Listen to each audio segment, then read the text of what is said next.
Good morning. आज अपना जो प्रकरण है वो है गठबंधन की राजनीति का नकारात्मक पक्ष। यानी जब मिली जुली सरकारें बनती हैं उनका नकारात्मक पक्ष क्या है, उनके दोष या कमियां क्या क्या है। पहला है अस्थायी सरकारों का निर्माण, यानी अस्थायी सरकारें बनती हैं। गठबंधन में जो दल शामिल होते हैं वो अपना मिनिमम प्रोग्राम लेकर सहमत होते हैं, परंतु यदि किसी दल के थोड़ी सी भी परिस्थितियां बदलने के फलस्वरूप उसका स्वार्थ प्रभावित होता है तो वह अपना समर्थन सरकार से वापस ले लेता है। तो सरकार में स्थायित्व नहीं रहता, सरकार अल्पमत में आ जाती है और सरकार को त्याग पत्र देना पड़ता है। इस तरह से गठबंधन सरकारों का महत्वपूर्ण नकारात्मक पक्ष है कि इससे अस्थायी सरकारें बनती हैं। अस्थायी सरकारें विकास कार्य को बखूबी संपादन नहीं कर सकती। अस्थायी सरकारें विकास के लिए घातक होती हैं। दूसरा है सामूहिक उत्तरदायित्व।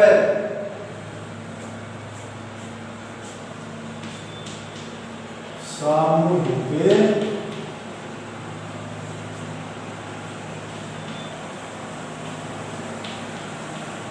उत्तरदायित्व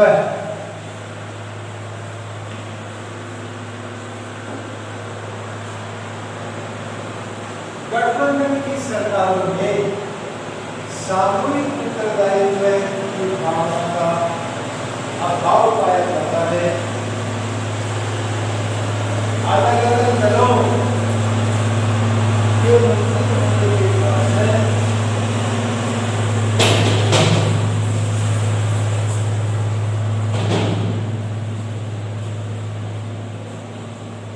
अलग अलग विचारधारा वाले व्यक्ति सरकार में शामिल होने के कारण उनकी विचारधारा अलग अलग होती है, तो उनको एक सूत्र के अंदर पिरोकर रखना बड़ा ही कठिन हो जाता है।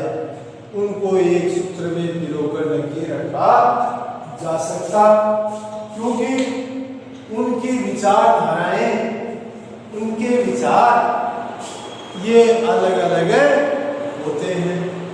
इसलिए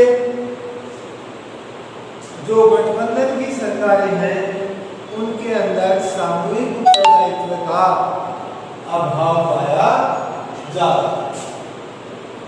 तीसरा गठबंधन राजनीति का नकारात्मक पक्ष है कमजोर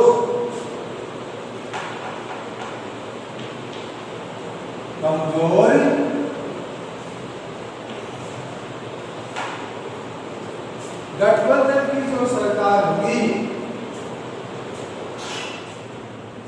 वो कमजोर होगी। क्यों होगी? क्योंकि वो शीघ्र निर्णय लेने में असमर्थ होती है। उसे विभिन्न दलों से वार्तालाप करना पड़ता है। वो चाहे आंतरिक राष्ट्र के आंतरिक कोई निर्णय लेना हो या विदेश नीति के बारे में कोई निर्णय लेना हो, वो शीघ्रता से वो निर्णय नहीं ले पाती, क्योंकि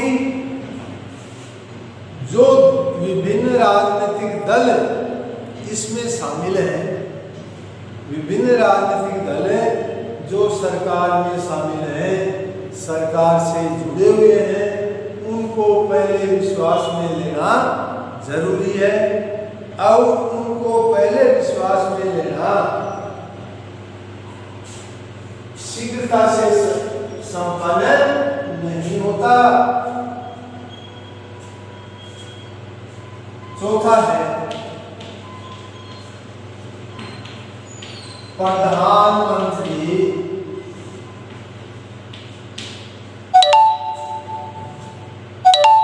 की भूमिका में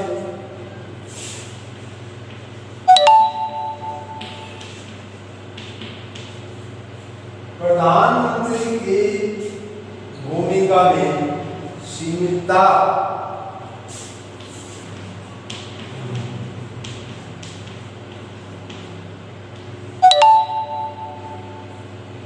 प्रधानमंत्री की जो भूमिका है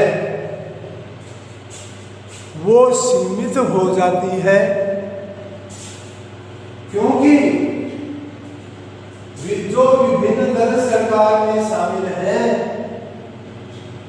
वो प्रधानमंत्री को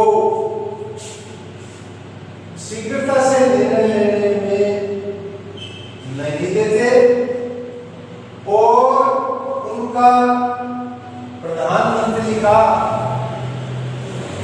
पूर्ण नियंत्रण नहीं होता, क्योंकि वो अलग दल से संबंधित होने के कारण प्रधानमंत्री का उनके ऊपर नियंत्रण मजबूत नहीं होता। प्रधानमंत्री की भूमिका इसमें कम हो जाती है।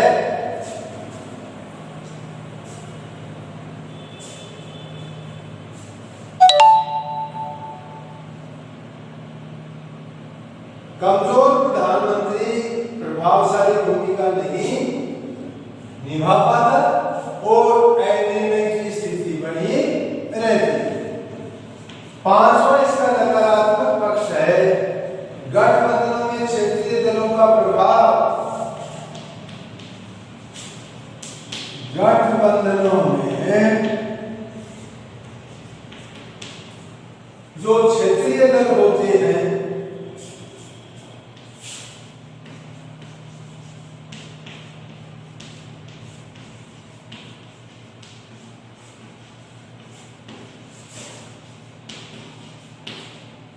गठबंधन में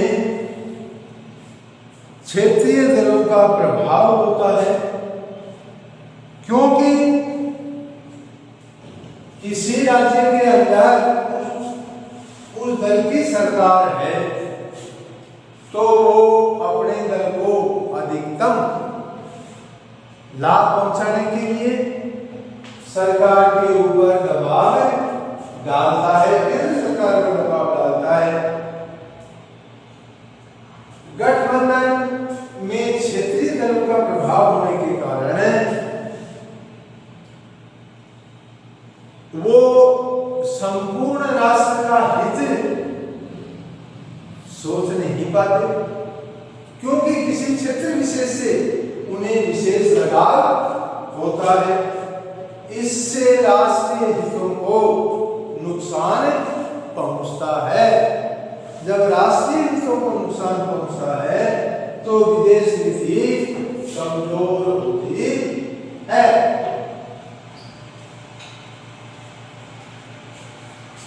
राष्ट्रीय हितों को जब नुकसान पहुंचता है तो विदेश नीति अपन सही तरीके से अंजाम नहीं दे सकते।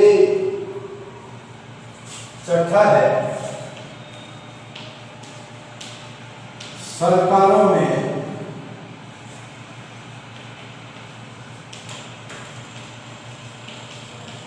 स्थायित्व।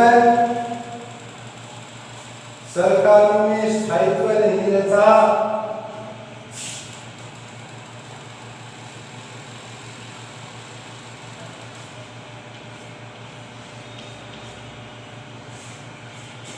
गठबंधन की जो सरकार है उनमें स्थायित्व नहीं रहता। क्यों नहीं रहता? कि विभिन्न दल शामिल होने के कारण जब उनका हित उनके लिए सर्वोपरि है और वो पूर्णतया सीधे नहीं होता, उनके हितों की पूर्ति नहीं होती, तो वो सरकार पर दबाव डालते हैं।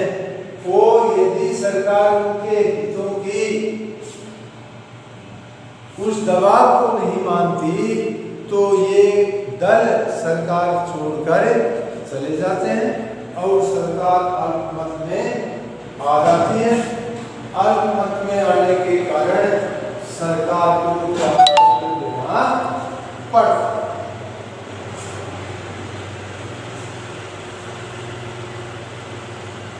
सातवां है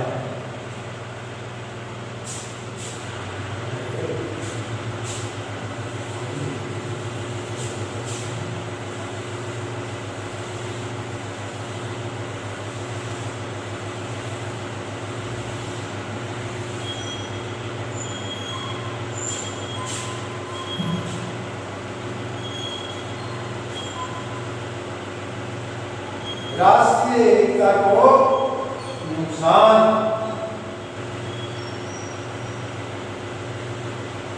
सातवां है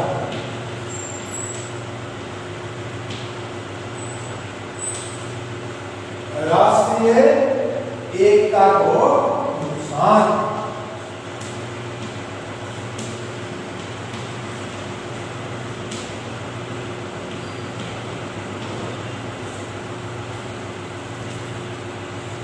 गठबंधन की राजनीति से राष्ट्रीय एकता को नुकसान पहुंचता है, क्योंकि गठबंधन में शामिल दल विदेश नीति को अपने हिसाब से स्थायित्व के कारण अपने जिस तरह से ममता बनर्जी के विरोध के कारण प्रधानमंत्री बांग्लादेश से जो भारत के संबंध थे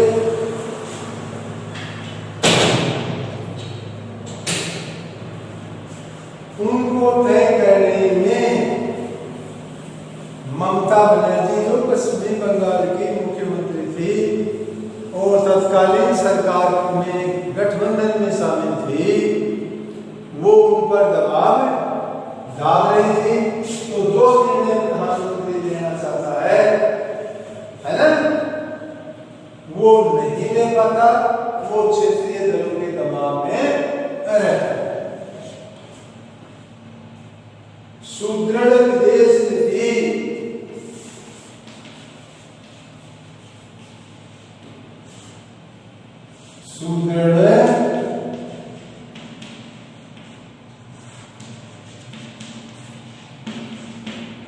विदेश नीति यानी सुदृढ़ विदेश नीति का निर्माण नहीं हो पाता।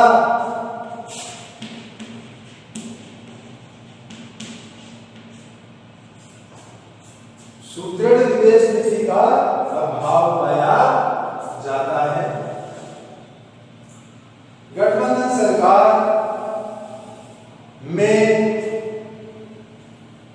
सरकार के ऊपर सब दलों को साथ लेकर चलने का दबाव होता है, इसलिए वह स्वतंत्र निर्णय लेने में सक्षम नहीं होती और इस बात से विदेश नीति कमजोर होती है, क्योंकि विदेश नीति में अपन जो निर्णय शीघ्रता से ले सकें और संबंधों का निर्धारण कर सकें, वो सरकार स्वतंत्र रूप से नहीं कर पाती।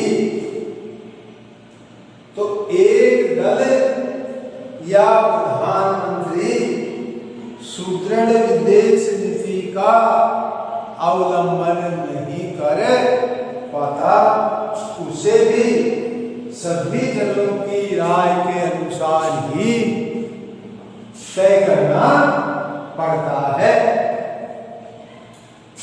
नौवां है सरकार किसी स्पष्ट नीति पर कार्य नहीं करती। सरकार किसी स्पष्ट नीति पर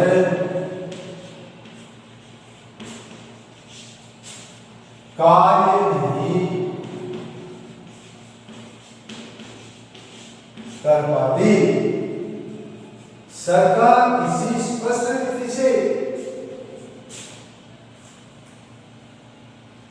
कार्य नहीं कर पाती क्योंकि गठबंधन में अलग अलग दलों के अलग अलग विचारों के दल शामिल होते हैं।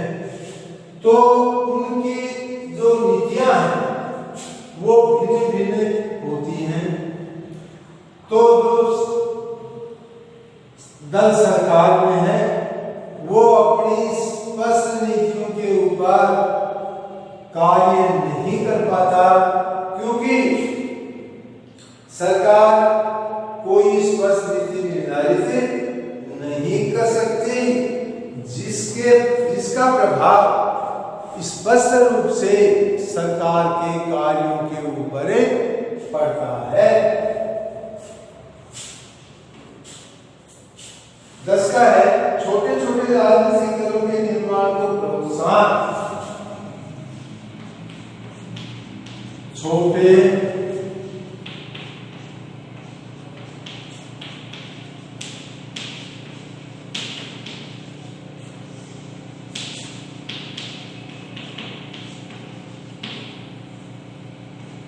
दलों को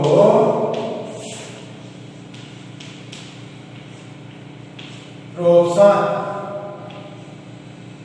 यानी छोटे छोटे लोग जो राजनीतिक दल हैं उनको प्रोत्साहन मिलता है कि लोकसभा में वो यदि 5-7 सीट भी जीतते हैं और गठबंधन सरकार बनाने के लिए उनकी आवश्यकता होती है तो वो सरकार में शामिल होकर सत्ता सुख भोगते हैं और अपने दल को अधिक से अधिक फायदा पहुंचाने का प्रयास करते हैं। तो इस तरह से छोटे छोटे जो राजनीतिक दल हैं उनको अधिक प्रोत्साहन मिलता है और वो दिन प्रतिदिन ऊपर मुद्दे की तरह खड़े होते। यह रखा है सरकार के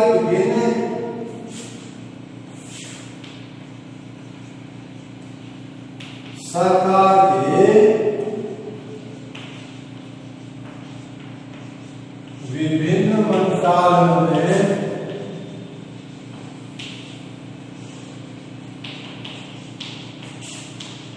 समन्वय का अभाव।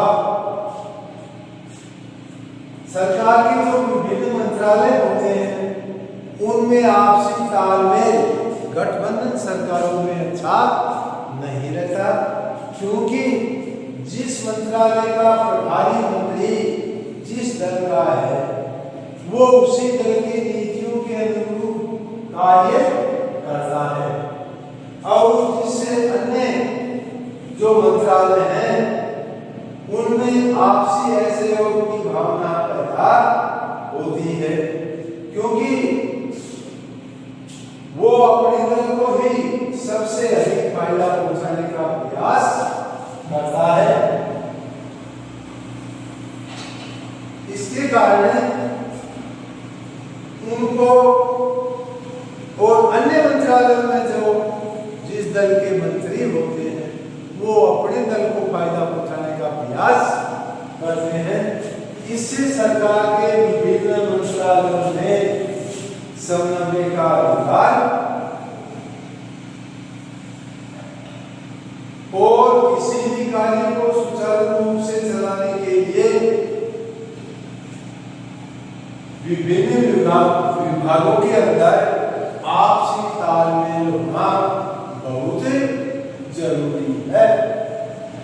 ये थे गठबंधन सरकार का नकारात्मक पक्ष कि गठबंधन सरकारों के नकारात्मक पक्ष कौन से हैं, इनसे क्या क्या नुकसान होता है।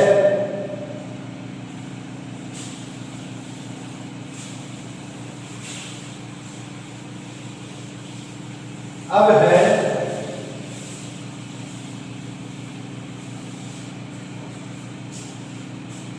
भारतीय राजनीति में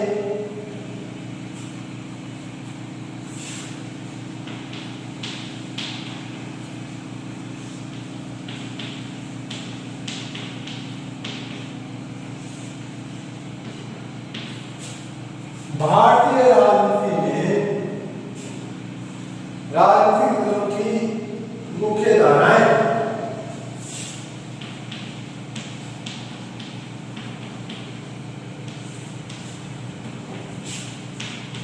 दलों की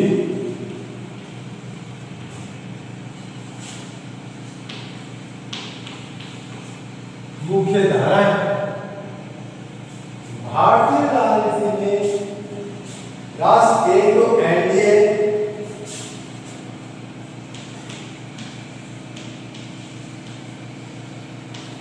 दूसरा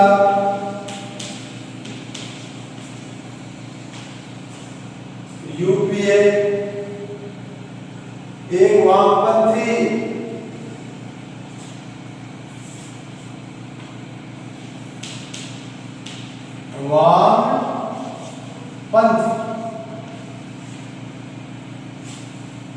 एनडीए, यूपीए और वामपंथी।